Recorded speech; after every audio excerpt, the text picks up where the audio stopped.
हा हा देवी स्फुटति हृदयं ध्वंसते देहबन्ध मंदाक्रांता जलधि सडगई भो न तो गुरुचे शून्यं मन्ये जगद विरला शून्यं मन्ये जगद विरला ज्वालमन्त ज्वालामि श्रीदन्धे तामस विधुरो मजा तीवान्तरात्मा विश्वं मोह अस्थगयति कथं विश्वं मोह अस्थगयति कथं मंदभाग्य करोमि। अब भगवान जी बता रहे हैं अपने विरह व्यथा के बारे में। और वासंती जो थी इससे पूर्व कह रही थी कि इनको बहुत शोक हो गया है, इसलिए अब इनको कुछ इधर उधर घुमाती हैं। और इधर उधर घुमाती हुई बता रहे हैं कि अस्मिन् एव लता गृहे, अर्थात इसी लता के गृह में आप माता सीता के मार्ग पर आंख जमाए हुए बैठी थी और उनको गोदावरी के परिसर रेतीले भूमि पर हंसों के साथ कौतुक करते हुए देरी हो गई थी और आपका चित्त खिन्न भिन्न हो गया था, जिसको देखकर उन्होंने अपनी प्रमांजलि को बांध लिया था। पूर्व पिछले श्लोक में बताया मैंने वासंती यह सोच रही कि हम भगवान के दुख को दूर कर रहे हैं, लेकिन उसको देखकर माता सीता जी कह रहे हैं कि तुम हे सखी वासंती, तुम प्रभु के दुख को दूर कर रही हो कि उनके मर्म स्थलों में जो गड़ा हुआ छेद है, जो गड़ा हुआ जो छेद बन गया है तलवार से, चाहे जो राड उससे पीछे बताया कि राड है, अंगार है, अर्थात जो आलात है, अंगार है, छड़ इत्यादि जो उनके अंदर जबरदस्ती से घुस गया है, उसको और तीव्र कर रही हो, यह कह रही हैं। तब कह रही हैं यह माता सीता जी वासंती से पूछ रही कि हे सखी, तुम बार बार मुझ मंदभागिनी को, आर्यपुत्र को ऐसे दुख और विलाप में क्यों डाल रही हो। तब फिर भगवान कह रहे हैं, यहाँ पे कह रहे हैं कि अय चंडी जानकी, अय चंडी मतलब गुस्सा करने वाली, नाराज होने वाली, यानी क्रोध करने वाली। कह रहे कि हे चंडी जानकी, हे क्रोध करने वाली जानकी, प्रिय जानकी, इतस्तो दृश्य इव, तुम मेरे चारों तरफों महसूस कर रहे हैं। तो कहने कि उधर उधर तुम दिखाई दे रही हो मगर नानुकंप से, लेकिन तुम मुझको क्या कर रही हो, दया नहीं कर रही हो, मुझ पे दया नहीं कर रही हो। ए क्रोध करने वाली जानकी, तुम मेरे इधर उधर दिखाई दे रही हो लेकिन मुझ पे दया नहीं कर रही हो, यह भगवान कहते हुए अब इस श्लोक को बोलते हैं। इंपोर्टेंट श्लोक है, 38 नंबर श्लोक है। और इस श्लोक से प्रश्न यह बनता है कि उत्तर रामचरितम के तृतीय अंक में ये कौन सा ऐसा श्लोक है जहां पर शोक की प्रगाढ़ता बहुत अधिक बढ़ गई है। तो यही श्लोक है जहां माता सीता और भगवान रामचंद्र दोनों के बीच में जो शोक की प्रगाढ़ता है इस श्लोक में बहुत तीव्र बढ़ गई है। यह प्रश्न पूछा गया है यूपी टीजीटी और पीजीटी में। 38 नंबर श्लोक है, उत्तर रामचरितम का, भगवती जी की रचना है। तो कह रहे हैं कि हाँ हाँ देवी, अब देवी के बारे में कह रहे हैं कि हाय हाय देवी सीता, देवी जानकी, कह रहे हैं हाय हाय देवी, हाय हाय जानकी, हृदयम स्फुटति, मेरा जो हृदय है स्फुटित हो रहा है, टूट रहा है, फाट रहा है। मेरा हृदय अब क्या हो रहा है, फट रहा है। ऐसा मानो कह रहे हैं दुख में है, वियोग कर रहे हैं, विलाप करते करते कर रहे हैं। फिर ऊपर बतलाए कि इधर उधर दिख रही हो, मेरे पर दया नहीं कर रही हो। तो अब कह रहे हैं हाय जानकी, हाय जानकी, हाय जानकी सीता, हृदय स्फुटित, अर्थात मेरा जो हृदय है अब वह फट रहा है उस शोक के वियोग से, जिसमें बताया कि मेरे हृदय में जो करुणा रूपी जो शोक है उसका उज्जिम्भण हुआ है। पिछले श्लोक में बताया कि उज्जिम्भण हुआ, वह वेग हुआ है। और किस प्रकार से वह वेग है, जैसे सेतु, मतलब अगर थोड़ा हल्का पानी अगर बहता, धीरे धीरे धारा प्रवाहित होती तो रेत से बने पुल से आप पानी को रोक सकते हैं, लेकिन वो इतना वेग है, इतना वेग है कि वह रेत से बने हुए पुल को भी उखाड़ देता है। पिछले श्लोक में हम लोगों ने पढ़ा। अगर आप इस चैनल पर नए हैं तो चैनल को सब्सक्राइब कीजिएगा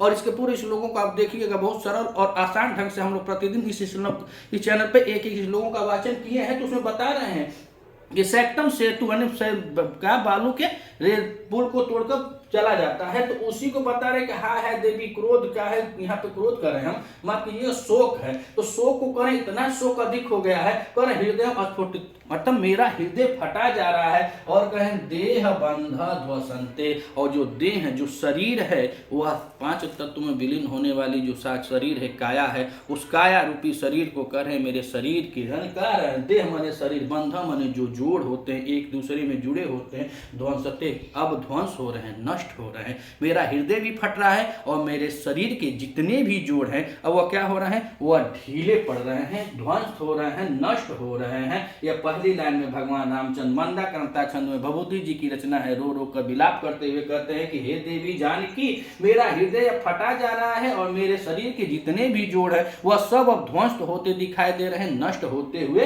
दिखाई दे रहे हैं। आगे कहे कि शून्यम मन्ये जगत विरल, करें जगत शून्य मन्ये, इनके लिए था भगवान रामचंद्र जी कह रहे हैं कि हे देवी सीता, मेरे लिए अब यह जगत कैसा है, शून्य प्रतीत होता है। आप नहीं है तो इस जगत में मेरा कोई नहीं है। इस बात को कह रहे हैं कि जगत शून्य मन्ये, अर्थात ऐसा प्रतीत होता है, ऐसा मैं मानता हूं कि मेरे लिए यह जगत क्या हो गया है, शून्य हो गया है। और कह रहे हैं कि अंतः, मेरे अंतःकरण में, भगवान अपने लिए कह रहे हैं कि मेरे अंतःकरण में जो ज्वाला, अविरम ज्वाला, जो निरंतर ज्वाला, शोक रूपी जो ज्वाला उत्पन्न हो रही है, उसी को बता रहे हैं कि मेरे अंतःकरण में जो अंदर ही अंदर जो अनवरत ज्वाला उत्पन्न हो रही है, उस ज्वाला से क्या हो रहा है, ज्वालामी, वह ज्वाला, वह अग्नि मुझको जला रही है। पहले बताया कि इस शोक में मेरा हृदय फटा जा रहा है और देह के जितने भी जोड़ हैं वो ध्वंस हो रहे हैं, नष्ट हो रहे हैं। फिर बताया कि आपके बिना, अर्थात जानकी के बिना भगवान का यह जगत कैसा प्रतीत हो रहा है, शून्य प्रतीत हो रहा है। और कह रहे हैं कि अंतः विरल, अर्थात मेरे अंतःकरण में जो अग्नि है वह क्या है, अनवरत, लगातार ऐसा हो रहा है कि जैसे वो मुझको जला रही। अब तीसरी लाइन में कह रहे हैं कि सीनंधे तमस विधुरो मंजत इव अंतर आत्मा। तो कह रहे हैं कि सीनध और कह रहे हैं विधुरो, जो इनके अंदर खिन्नता है, व्याकुलता है। तो कह रहे हैं मैं खिन्न सा हो गया हूं, मैं व्याकुल सा हो गया हूं। तो खिन्नता, सीनध माने खिन्नता, विधुरो माने व्याकुलता से अंतः आत्मा, प्रभु की जो अंतर आत्मा है वह कैसा हो रही है। तो कह रहे हैं कि अंधे तमसी, अर्थात अंधकार में, जो इनके अंदर जो अंधकार है, उस अंधकार में कह रहे हैं कि उस अंधकार के मानो मज्जति इव, मानो उस अंधकार के मारे डूब रही है। भगवान कह रहे हैं कि सीनद, जो खिन्न आत्मा है, मेरी आत्मा जो है वह खिन्न है। तो खिन्न और विधुरो, अर्थात खिन्न और विधुरो मतलब व्याकुल अंतर आत्मा, अंतर आत्मा के द्वारा कह रहे हैं अंधे तमसी, जो घोर अंधकार है, उस अंधकार में मज्जत इव, मानो मैं डूब सा रहा हूं। तुम्हारे बिना यह जगत शून्य है और आप नहीं है, तो यह जगत अंधकारमय हो गया है और उस अंधकारमय जगत में मानो कि मैं अब डूब रहा हूं, ऐसा भगवान कह रहे हैं। और उसके बाद फिर बताए क्या कि विसंक मोहो अस्थगति, अस्थगति बता रहे हैं कि अस्थगति कह रहे हैं कि विसंक मोहो, जो इनका खिन्न चित्त हो गया है, व्याकुल हो, अंधकार में डूब रहा है। लेकिन और कह रहे हैं तो मोह माने मूर्छा, विसंक माने चारों, अस्थगति माने इनको पकड़ रही है, अर्थात जो इनकी मूर्छा है, जो मोहे मोहे कहने की जो मूर्छित होते हैं, कहते कहते भगवान कह रहे हैं कि मोह अस्थगति विसंक, अर्थात जो मोह है वह विश्व अस्थगति, मुझको चारों तरफ से घेर ली है। जो मूर्छा है वो क्या कर रहे हैं, चारों तरफ से घेर चुकी हैं। और उसके बाद अंत में प्रभु जी बता रहे हैं कि मंद भाग्यम कथम करोमि, मैं अभागा अब क्या करूं, मैं अभागा अब क्या करूं, तुम्हारे बिना यह जगत शून्य है। और यह जगत शून्य के साथ साथ खिन्न और विधुर, खिन्न और व्याकुल अंतर आत्मा अंधे तमसी घोर अंधकार में मज्जति मानो डूब रही है। और बतलाए कि मोह विश्व का स्थगति, यह जो मूर्छा है मुझको चारों तरफ से, मतलब क्या कर रही है, घेर रही है। उनको मूर्छा आ रही है, तो चारों तरफ से मुझको घेर रही है।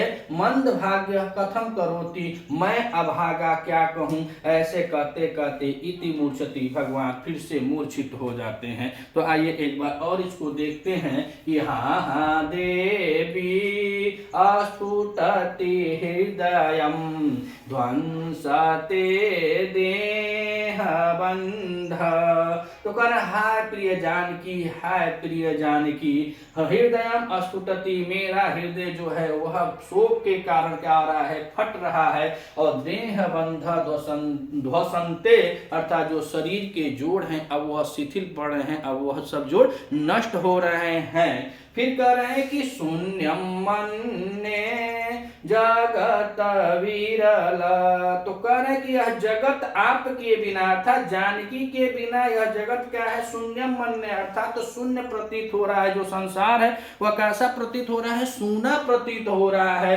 और कह रहे हैं कि अंत, इनके अंतःकरण, भगवान कह रहे हैं कि मेरे अंतःकरण में अविरल ज्वाला, जो निरंतर ज्वाला उत्पन्न हो रही है उसको कह रहे हैं ज्वालामी, वह क्या कर रही है, जला रही है। भगवान को क्या कर रही है, वो जला रही है हमेशा। जो उनके अंतर आत्मा में शोक रूपी सीता विषयक जो शोक रूपी वह ज्वाला उत्पन्न हो रही है, वह भगवान को निरंतर अविरल निरंतर जला रही है।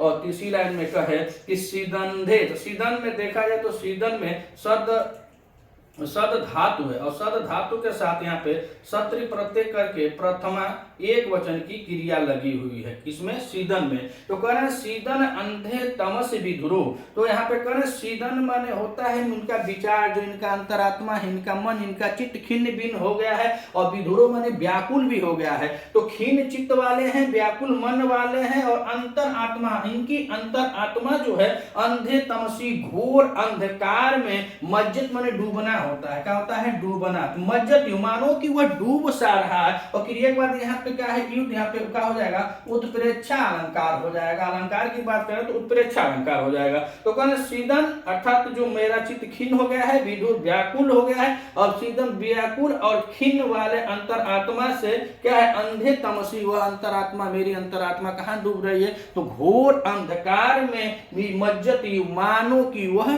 डूब सी रही है। और आगे कर रहे हैं विसंक मोह अस्थगति, अर्थात जो मोह है, जो मूर्छा है, विसंक माने चारों ओर से, चारों ओर से, विसंक माने चारों ओर से, अस्थगति माने मुझको घेर रही है। और अस्थगति में देखें तो अस्थग धातु के साथ ऋच प्रत्यय, कौन सा प्रत्यय, ऋच प्रत्यय है। और लट लकार प्रथम पुरुष, लट लकार प्रथम पुरुष एक वचन की क्रिया लगी हुई है। तो कहे मोह विसंक अस्थगति, जो यह मूर्छा है, जो यह मोह है, मूर्छा है, वह मुझको चारों तरफ से घेर रही है। और कहने मंद भाग्य, भगवान अपने लिए कहे कि मंद भाग्य, मैं अभागा कथम करोमि, बताओ मैं क्या करूं। और यह कहते कहते इति मूर्छति, उनको मूर्छा आ जाती है। यह बहुत ही इंपॉर्टेंट श्लोक है, तृतीय अंक का है, करुणा से पूरा ओत प्रोत अंक है, इसीलिए इस पे प्रश्न भी बनते हैं। अगर आप इस चैनल पे नए हैं तो चैनल को सब्सक्राइब कीजिएगा, वीडियो अगर आपको अच्छी लगे तो अधिक से अधिक शेयर कीजिएगा। अगर कुछ कमी हो तो कमेंट के माध्यम से अपना छोटा भाई समझ करके आप सलाह और मार्गदर्शन स्वरूप बता भी सकते हैं कि यहाँ पे कुछ गलतियां हैं। मिलते हैं अगली वीडियो में, तब तक के लिए नमः संस्कृत।